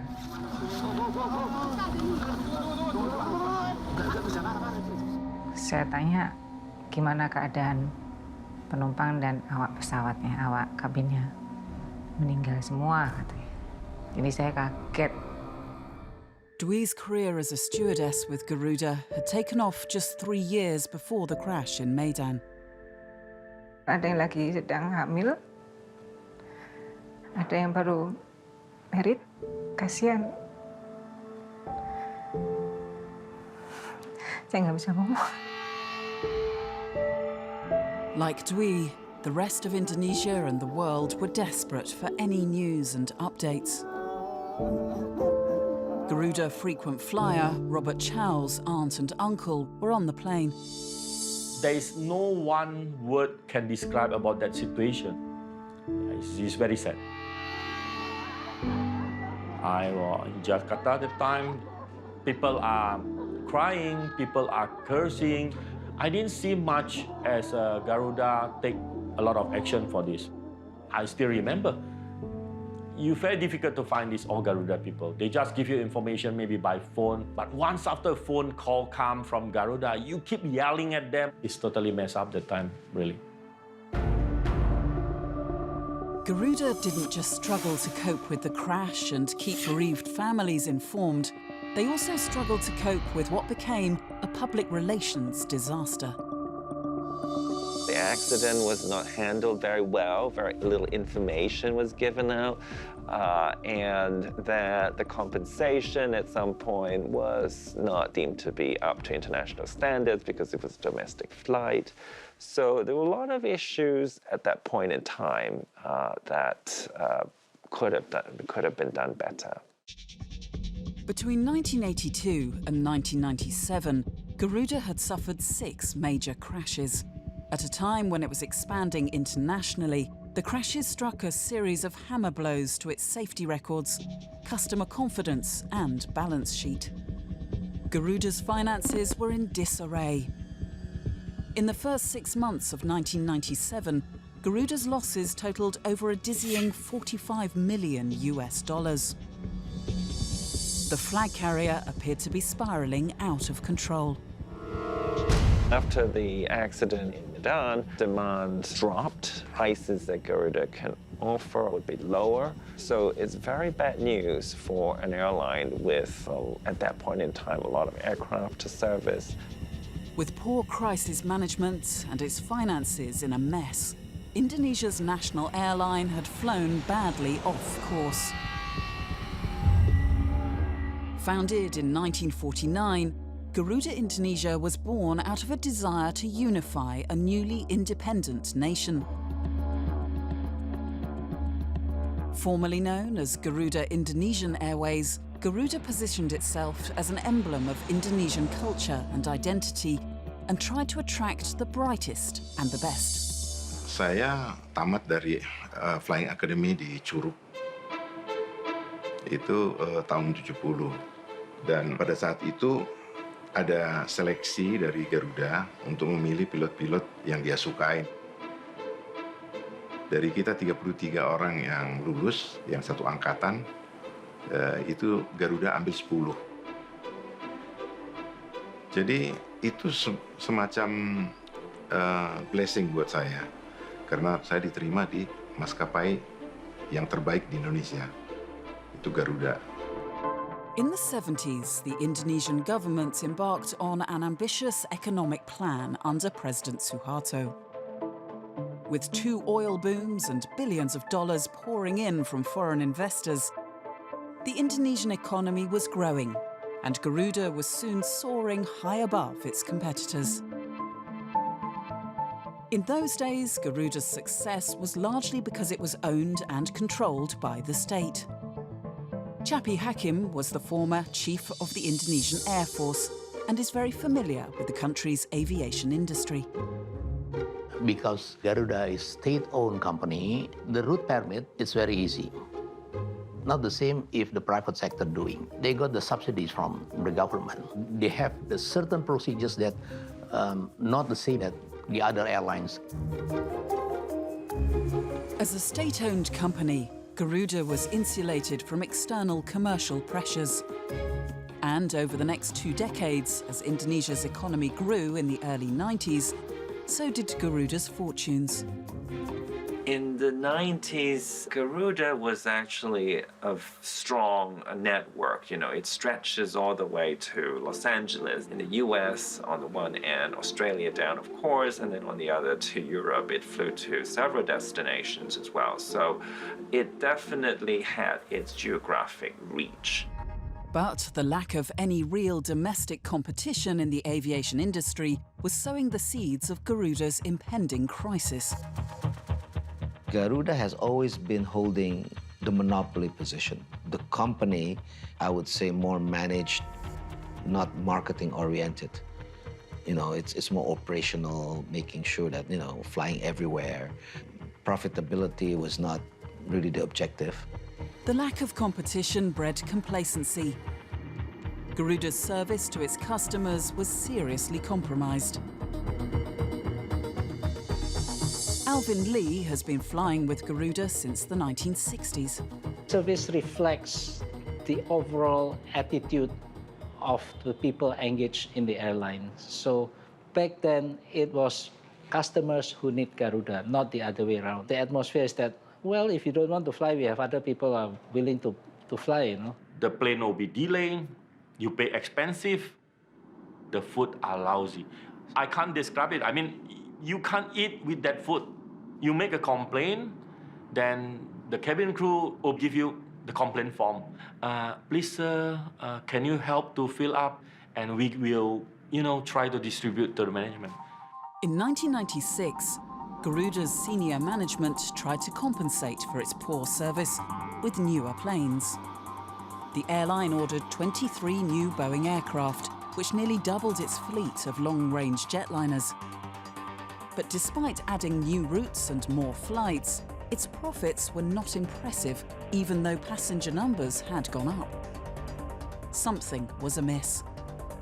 And according to some of its staff, it was because Garuda was mired in a culture of corruption. Ya, memang pada zaman itu di mana-mana kita bisa lihat banyak korupsi. KKN itu juga ternyata menular ke Garuda. Misalnya kargo itu kita angkut barang banyak, tapi nggak ada hasil. Bahkan diberikan kepada salah satu keluarga yang dari penguasa, sumber daya manusianya dari Garuda, semua, tapi Garuda hanya dikasih 200 miliar. Yang selebihnya itu buat dia. During those days, maybe a lot of hanky-panky. At that time, I think even though Garuda has a very big fleet, and rupiah was very strong, the gasoline is very cheap, so Garuda still came afloat. And of course, they make money, but seems to me not that in 90s. Things were becoming intolerable for the rank and file. After a series of financial fallouts because of corruption, Captain Nababan and his colleagues decided enough was enough. Garuda's staff wanted to take matters into their own hands. Kita sebagai pilot tidak bisa diam. Makanya waktu itu saya menjadi ketua asosiasi pilot di Garuda. Kita melakukan demonstrasi yang terbesar. Itu sampai 3.000 orang lebih. Kita berkumpul di kantor pusat. Kita bilang stop. Korupsi, kolusi, nepotism, stop. Kita sebagai karyawan, kita sedih. Kita nggak bisa melihat Garuda ini jatuh. Kita biar on the same boat, jadi kita nggak mau tenggelam. Garuda was having an increasingly bumpy ride, and deeper trouble was looming over the horizon. In July 1997, a financial crisis ripped through Southeast Asia, and the Indonesian rupiah was crippled. The local currency dropped a lot, and for Garuda, that is very bad news because in terms of its aircraft and fuel, which is the bulk of its cost, these things are denominated in US dollars. These translated into losses. And so dramatically and very immediately, the scale of operation was reduced for Garuda. A decision was made to call in a new finance director. Emir Shah Sata was a banker in Hong Kong with an international reputation for financial acumen. He was the perfect candidate for the job. There was no cash when I found out. There's so many receivables, but cash is not enough. By December 1997, Garuda only had $20 million in cash. The problem was the company's monthly operating expenses came to $60 million. Definitely, we're stuck. There's no more liquidity to the company. Garuda was crippled by an accumulated debt of $1.8 billion. In 1997, the financial crisis that first erupted in Thailand sent shockwaves across the Southeast Asian region, and Indonesia was not spared. It cost us about $70 billion, to bail the cost of Asian crisis, economic crisis in 1997. So in that context, you can see how difficult Indonesian economy at that time. That story also, happened with Garuda. The Indonesian rupiah had weakened so much, many local companies that were spending in US dollars were collapsing. But at Garuda, a state-owned enterprise, an even larger problem was brewing. In an attempt to reduce its monstrous debt, Garuda's management kept applying for new loans. It was very easy for any state-owned company to just write a promissory note and sell it to the market. The worst thing is, they were issuing those papers to cover their negative cash flow. It amounted to more than 350 million US dollars. Emir Shah Sattar had just come on board as Garuda's new finance chief and was already faced with what seemed like an impossible task. That time, the condition of Garuda was really bad. Even paying salaries is a tough thing. The net worth of Garuda was negative. Legally speaking, it's bankrupt. Garuda was fighting for its survival, and to make matters worse, its staff had gone public over what they saw as the company's mismanagement. I remember when we first started, most of the employees, they wear this black armband, basically, because the company is not doing well, everything, and they're blaming the management. And the first thing that we said, if you want to see future of Garuda, take off that armband. Ketika ada presentasi dari top management di operation, kita tanya, ini gimana nasib kita, nasib Garuda? Dia bilang bahwa kalau kita tidak berbuat sesuatu, maka ini akan collapse 2 bulan lagi. Wah, terjadilah semua pegawai itu resah. While Garuda's employees fretted about their jobs, the management began to pursue a radical debt restructuring plan. Thousands of jobs were cut, the fleet was reduced, and new systems were put in place. But there was a fundamental problem to be sorted out. The national airline had been buying the wrong kinds of planes and flying them to the wrong kinds of places.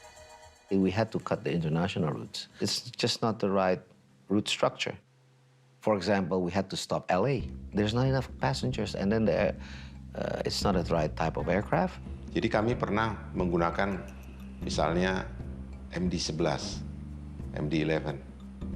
Itu pesawat dari segi menyewanya aja itu udah bermasalah.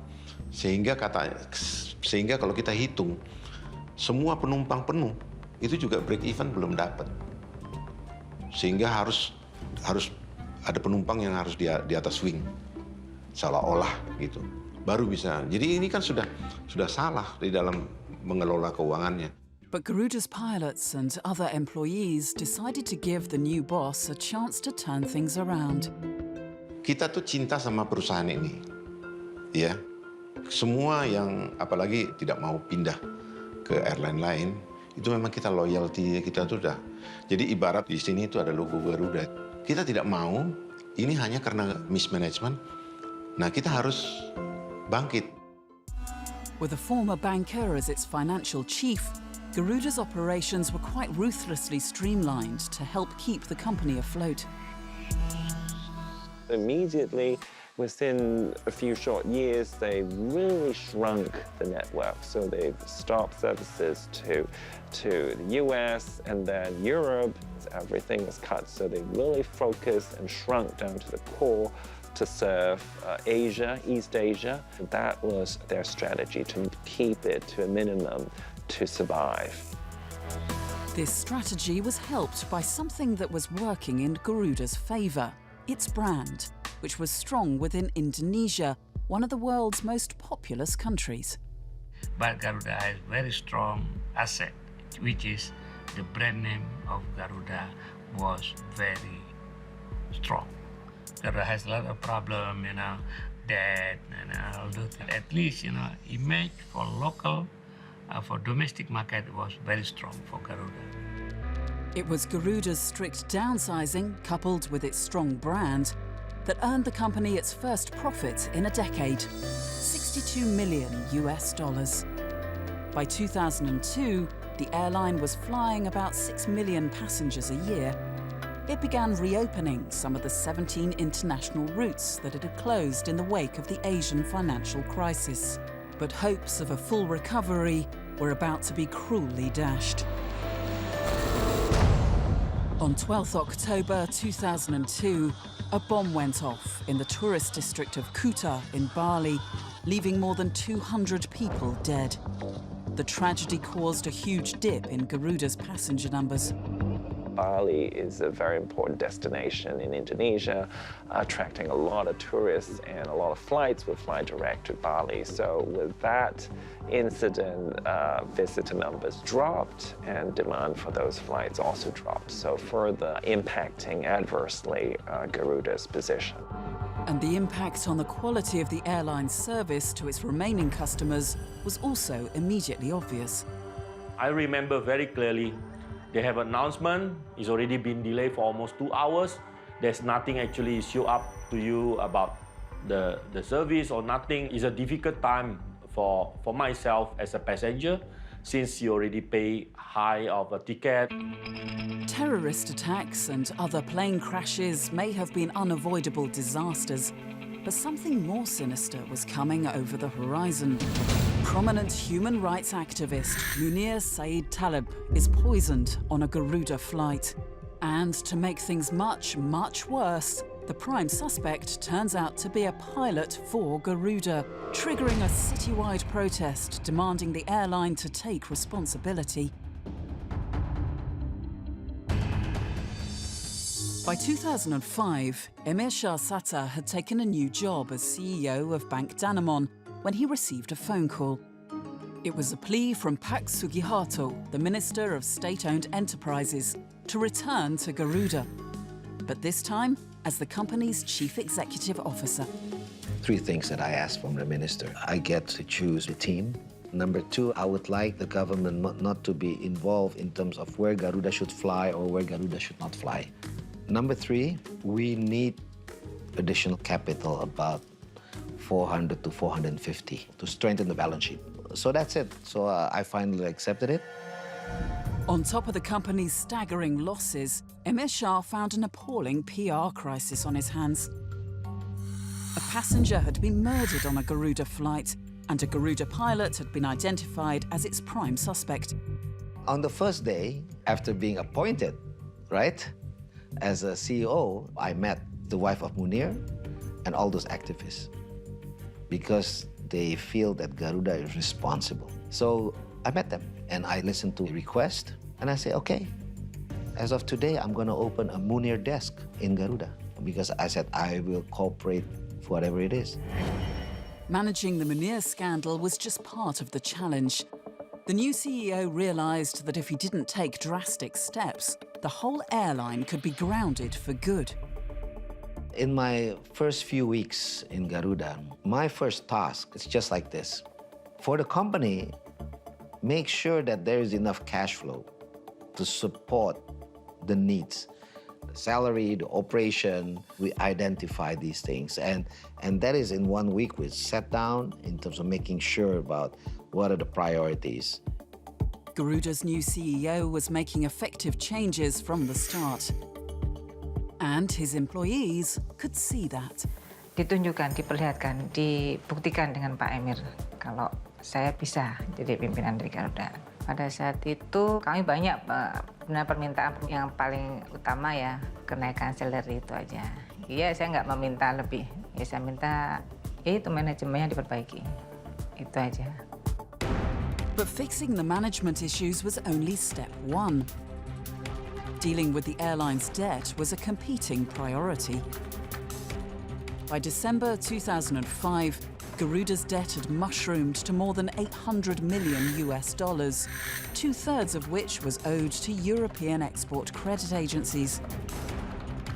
Emir Shah knew he had to make some bold decisions to reduce the airline's colossal debt, while simultaneously keeping Garuda's operations going.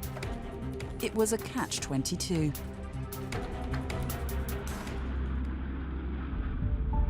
Robert Schmitz was a financial consultant who had been hired to look into Garuda's debt. I think they recognized at that point that they were in default Again, you have a national mandate to keep these planes in the air, but you're constrained by the resources that you have. And so Emir Shah decided to default on some of his biggest debt payments. This was a huge gamble, as it was the second time Garuda had restructured its debts in 5 years. The airline's biggest creditors were close to losing faith in the company. You have parties who at that point, what we call the unsecured creditors, they have to start recognizing they may have to wait. And then we start working with the other parties where we don't feel as we're vulnerable. They're clearly vulnerable to foreclosure actions. Garuda had to persuade its debtors to keep the faith and to stay patient. First, I know all the employees of Garuda are skilled, very good. They just need to get direction, okay, where to go. And second, which is important, the Indonesian economy is growing. So I think we have a problem, but it's not a problem that we cannot solve. Sofyan Jalil was the newly appointed Minister for State-Owned Enterprises. Garuda at that time was threatened by the debtor, you know, that if they don't structure their debt, the airplane of Garuda will be confiscated. I think the first day or second day I was a new minister, CEO of Garuda, Mr. Emir came to see me, and he told me how dangerous or bad the situation of Garuda. Sofyan Jalil, which is very, very active in terms of helping Garuda. When he was minister, I immediately reported to him. Debt of Garuda, which is close to $1 billion, is also important. What the creditors can do is take you to court and bankrupt you. They only had 4 out of 6 A330s that could fly, and then they had to bring in engines. And actually, in order to make the 4 work, fly the engines from Bali, Denpasar, to Jakarta, put them in the plane, and make it go. That's how bad it looked like in 2007. That was a pretty critical moment that you don't even have enough planes, and you didn't have enough money to fix the engines. Garuda's senior management knew they had to act fast. The first thing they did was to endorse one of Emir Shah's conditions on becoming the CEO, to get additional capital from the government. Well, of course, when we want to restructure the debt, first is we have to go to the shareholder, definitely. At that time, the Minister of Finance is Ibu Sri Mulyani. The first one on the checklist was, let's get government support. Sri Mulyani said, no more. That wasn't going to happen. That era was over. Emir Shah did not receive the $400 million he wanted for Garuda. All he got was $100 million. Then, just as Garuda was pushing forward with their new financial plan, another tragedy struck.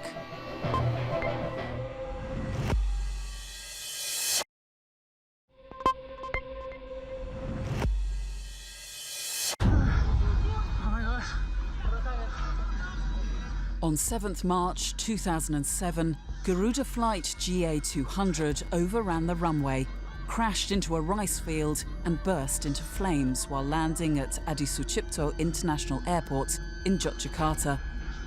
Garuda CEO Emir Shah Sutta was on his way to the office that morning when he heard the news. Suddenly I got a call. Garuda crashed in Jogja. Immediately I went to the airport and flew there.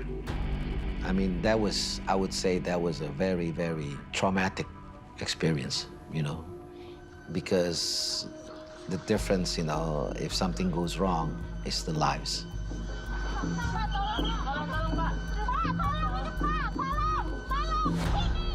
I felt responsible because of this. At the end of the day, you know, it's the CEOs who has to, you know, manage this.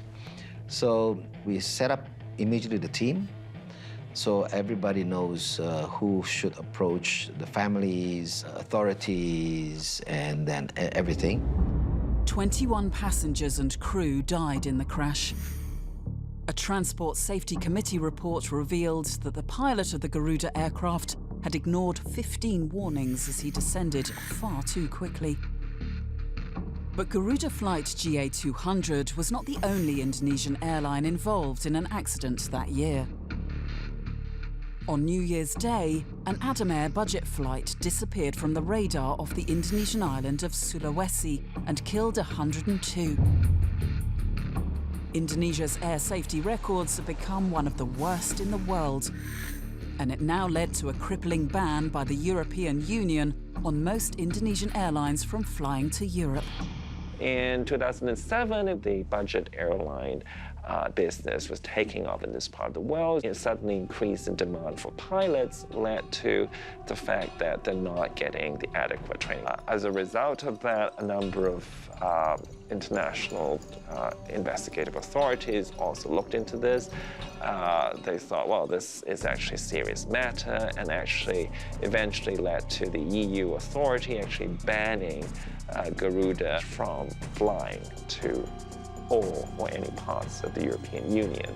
It really now put Garuda back in the bad light in the international airline business, and it's a steep climb from there. Garuda's senior management realized they needed a new finance director to help pull them back from the brink. Eddie Purwanto was Chief Financial Officer at General Motors when he was approached by the ailing airline. Despite the circumstances, Eddie was optimistic. When I look at the balance sheet of the company, I was somewhat worried. But knowing that Indonesian market is a large market and Garuda is such a strong brand, I believe that there was an opportunity or a chance for Garuda to be turned around. But just as Garuda was trying to sort itself out, it was challenged by some new kids on the block. While Garuda is trying to improve its service quality, other airlines are trying to go to the rock bottom of services and in relation to rock bottom fares. And to make matters worse, at the same time, oil prices were soaring. The fuel price was running very high. It was like $120 per barrel back then. But we know that the market is growing very fast. Basically, we had to make every route to be a profit center rather than as a cost center. Garuda's new management knew they had to convince their European creditors that they would eventually repay their massive debts, just not anytime soon. So Emir Shah Sutta and the newly appointed Minister of State-Owned Enterprises flew to Europe to begin a series of discussions with their creditors in a last-ditch attempt to pull the company back from the brink. When we first did this roadshow to meet the creditors, which is from UK, Germany, and France, we set up a team. Our financial advisor, Robert Smith, and we had our CFO, Eddie, and Pak Sofian Jalil, of course, the Minister of State-Owned Enterprise. Sofian Jalil being there, needing to work with the European governments. The discussion starts off, we are here, we're trying to restructure our airline. We can't make these payments. We just need those export credit agencies, quote unquote, to understand our position, to be patient, okay? Because it's been already going on, but we really have to show what we are doing and then convince them there's a light at the end of the tunnel, okay? So they have to wait. I think they start to believe that government Indonesia want to deal and want to solve this problem. And I think one good thing is, even though we are in very heavily indebted companies, but we bring a very big market behind us. Garuda's senior management had a bigger plan in mind, a whole new company independent of the Indonesian state. The creditors are growing tired, and there's very little progress. Looking at the whole reconfiguration, what should we do now? And this seemed like we want to get to a privatization. Privatisation would mean putting the company on the open market and competing with other commercial airlines. If done well, it could mean an end to the culture of complacency and corruption where no one cared about turning a profit because they had no skin in the game. Privatization will improve the cash position of the company as well as receiving fresh funds from the new shareholders. And also the fact that you are a publicly listed company, there would be more transparency to help the airlines, to continue to grow the business in this expanding Indonesian market and also in the international market. Garuda's new management decided to take the plunge. We all reached a conclusion. This is the way forward. To me, it was a seminal meeting. I saw that it was a moment decided, and then everything else started to carry through. And then that was the path we went. Garuda's finance director believed there was still a long way to go before the company could be privatized. Obviously, that meeting was very helpful, but there were still long discussions that were still ongoing. Well, we had to negotiate, one by one with the export credit agency. There was one point in time I shook hand already with the person in charge from the other side. We thought that we had it done, but 2 days later, we found out that it wasn't done. So we had to, again, continue the discussion for some time. Garuda's chief executive, Emir Shahsata, worked on another part of the company's restructuring plan, upgrading Garuda's image. If you come in a company which is not doing well, so there must be something wrong. Now, what is good about Garuda? Garuda is an Indonesian company, okay? What is good about Indonesia? Indonesians are so hospitable. Our hospitality is, so that should be our dream. We are airline, hospitality, providing good services with very good people. Emir Shah was no armchair general. He went out to shopping malls to hand-pick Garuda's new cabin crew and purchased a whole new fleet. Passengers of Garuda soon began enjoying the new Garuda Indonesia experience. The branding is more strong now because Garuda, they are talking about how emotionally get connected to the customer like me, When they say hello to you, you know my name. Hello, Mr. Chow, welcome back. I don't even recall when I meet her, But the relationship now becomes stronger. So he win the passenger is by connecting. Yes, I see Garuda now. Emir Shah was no ordinary leader. He believed in leading by example and wasn't afraid of getting his hands dirty. He got together the team on a Saturday and scrubbed the bathrooms to show that's what you need to do. And I thought that was clever and it's catchy, but it also was saying something about what we want to do with this airline. Ya, saya kira manajer yang sangat bagus yang bisa menggunakan orang-orang yang potensial menjadi suatu produk yang prima. Dan dia orang yang saya lihat sangat concern terhadap image. Sehingga dia misalnya cabin configuration itu di beberapa pesawat itu di-refurbish oleh dia sehingga menjadi kelihatan lebih mewah. But in February 2008, a scandal from the past re-emerged to confront Emir Shah and his team. Garuda's former CEO, Indra Setiawan, was sentenced to 12 months in jail for his part in a conspiracy to murder Munir Said Talib, Indonesia's most prominent human rights activist. On 7th September 2004, Indonesia's most prominent human rights activist, Munir Said Talib, was murdered on Garuda Flight 974. The prime suspect, a Garuda pilot. And in February 2008, the former CEO of Garuda Indonesia, Indra Setiawan, was sentenced to 12 months in jail for conspiring in the killing. The court had found the former Garuda chief guilty of abusing his authority to allow the Garuda pilot on board the flight to poison the activist. that put a dent on the reputation of Garuda and impacted people's perception of the airline. Of course, you could argue that this was one incident, but I think it's one other bad thing that happened to the airline that made people think twice before booking it. But this time, Garuda's new management had learned to deal with the PR crisis more effectively. It also focused on rehabilitating its image and, at the same time, getting the company's finances back on an even keel. By 2008, Garuda was finally turning in a profit. We budgeted net profit of 580 billion for 2008, but we exceeded. I think we booked net profit of somewhere around 700 or 800 billion rupiah. And that wasn't the only good news. In July 2009, the EU decided to lift the safety ban against Garuda and 3 other Indonesian airlines. And in the same month, Garuda's CEO, Emir Shahsatar, announced an aggressive 5-year expansion plan for the airline.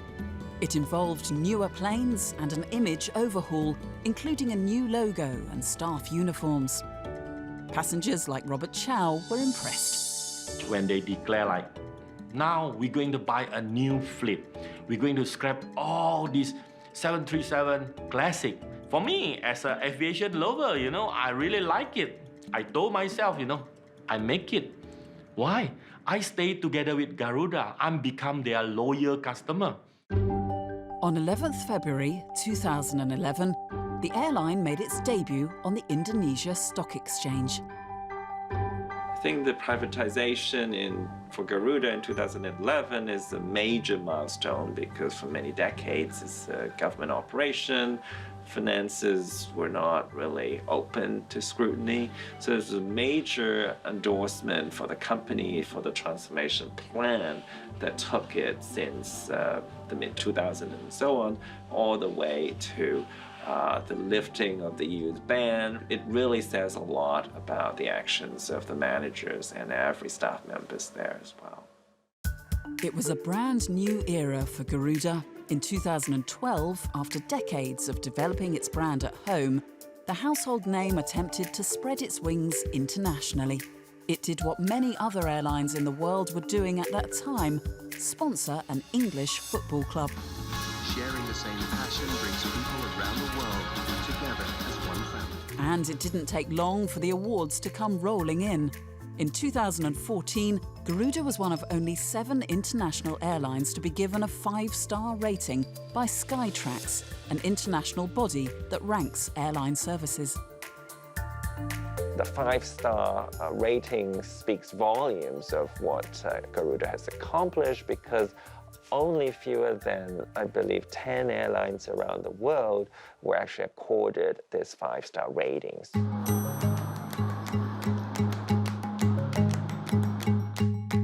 Garuda is about the people. We have high spirit of togetherness, a high sense of belonging to the company and also to each other. It was the hard work of 6,000 people to turn around the business. Without the sweat and the hard work of those 6,000 people, then, you will not see what Garuda is today. Captain Nababan was one of the 6,000, and on his 65th birthday, he went on his final flight. After decades of battling through Garuda's lows, he officially became the oldest pilot in all of Indonesia. Saya menjadi orang yang pertama mencapai itu di Indonesia, jadi saya juga dicatat di Museum Rekor Indonesia sebagai orang yang pertama. Ketika saya join Garuda, saya punya perasaan senang. Ketika saya melakukan penerbangan terakhir, saya juga punya perasaan yang kurang lebih sama. Artinya, saya senang bahwa semuanya sudah bisa berjalan dengan baik dan ya bangga aja bahwa inilah kita pernah memulai, ya kita juga pernah harus mengakhiri. For Captain Nababan, his Garuda journey has come full circle. He now teaches cadet pilots at the Garuda Training Center.